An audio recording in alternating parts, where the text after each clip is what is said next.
learning students, they say, are not impacted. And we did just get off the phone with a spokesperson for Richmond County Schools about what this means for those in-person students, and she tells us they planned for this. It is called face-to-face quarantine. They basically go virtual as long as they complete their assignments. There are no makeup days required now, so they will go on learning for the next couple of weeks in just a semi-hybrid form.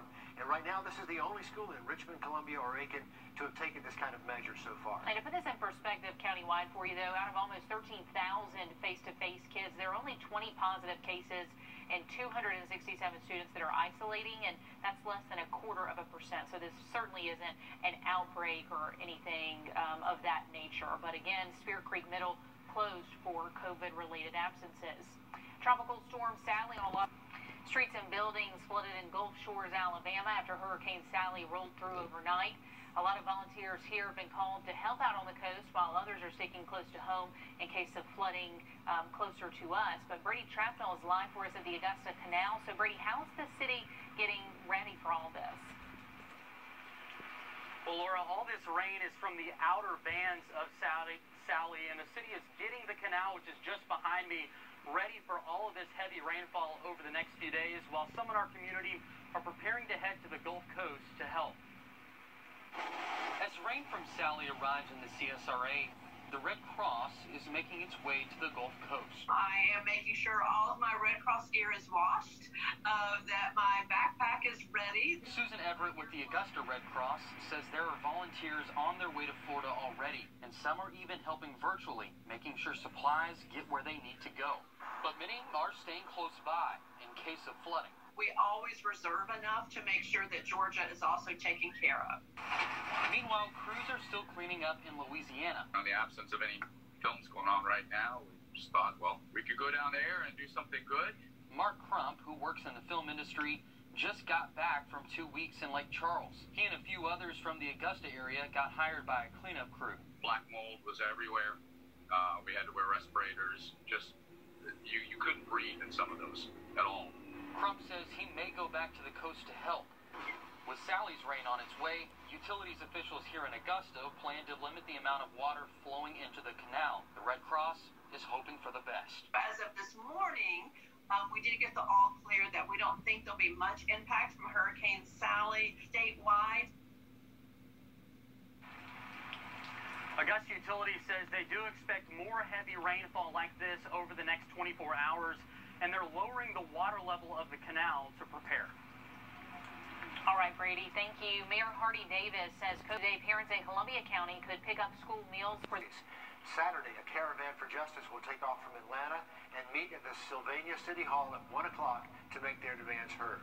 For the first time today, parents in Columbia County could pick up school meals for their kids while they learn from home.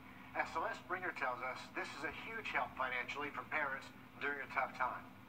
It's no lie that parents take on a lot of roles, from Uber driver to nurse to teacher. But here in Columbia County, the role of chef just got a lot easier. Are you excited about getting lunch today? Yes! Are you excited to see your teacher? Very excited. Lunch today in Columbia County was as easy as pulling up to the curb. Every one of them are individually packaged with instructions, and then they just ask if I would like milk, and then they said, we'll see you on Friday, and it was that easy of a process. Learn from Home students can now receive a free lunch and breakfast to go, courtesy of a USDA program. And the student said, these are tough times for them. They might not necessarily qualify for free and reduced. However, their families, because of COVID, have reduced hours in their family, and their income was reduced. The Golden Harvest Food Bank estimates prior to the pandemic, 1 in 8 kids in Columbia County faced food insecurity. Strawberries or an apple. Now they estimate that has jumped to 1 in 5 kids. I think all of us are on restricted budgets, and why not utilize the funding that's been given to the school district? Columbia County Schools say families racked up about $27,000 in unpaid lunch debt last year. So the program has the ability to really take a load off, making the biggest thing to worry about. They're going to fight over what flavor Pop-Tart they get on that 1 day a week, so. Oh well. Meals for Learn from Home students can be picked up on Monday, Wednesdays, and Fridays. And the school district says it does make it a little bit easier on them if you do report to them on the website if you plan to pick up. And for students on the AB hybrid schedule, they can pick up meals for their off days after dismissal times. In Columbia County, Celeste Springer, on your side. For a lot of families. Celeste, thank you. Parents, if you do want to sign up your kid for those free meals, there is still time. We've got a link to the form on our website, so you can find that pretty easily. Columbia County Schools also want to encourage all students, regardless of income level, to take advantage of the lunch going out. They say prepping more meals can help make sure they won't need to make cuts to the nutrition program.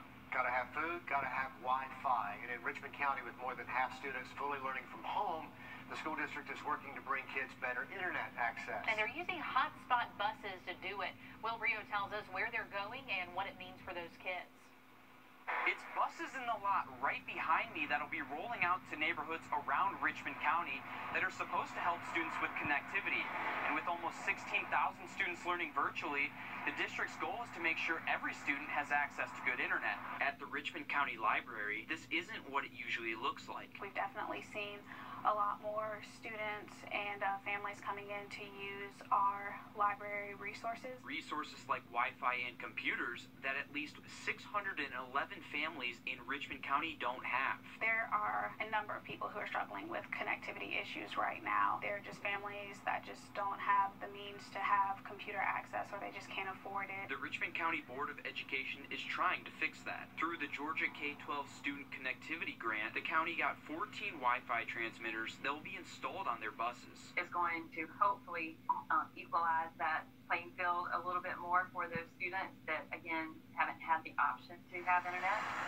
Those buses will go to neighborhoods with the most students who have the least connectivity. They're still ironing out the exact location. The Wi-Fi reaches from 150 feet to half a mile. Dr. Cobb says a lot of families thought they had the right technology, but by the time you put 2 or 3 students and a parent working from home, they realize, like, I thought I was good, but I'm really not. We've heard from a lot of those families who've said, didn't think I needed help, but I do. Bandwidth only stretches so far when you have 4 kids and maybe a parent or 2 learning and working from home. The buses are expected to roll out in late October. Students that aren't going to be able to complete their homework at home. They're going to be students that aren't able to fill out that college application or complete that college essay. It's really important to have things like Wi-Fi, and I'm glad that students and families are going to have more options here. Wrdw on your side.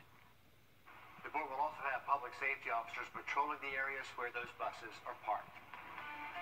Flash flooding and isolated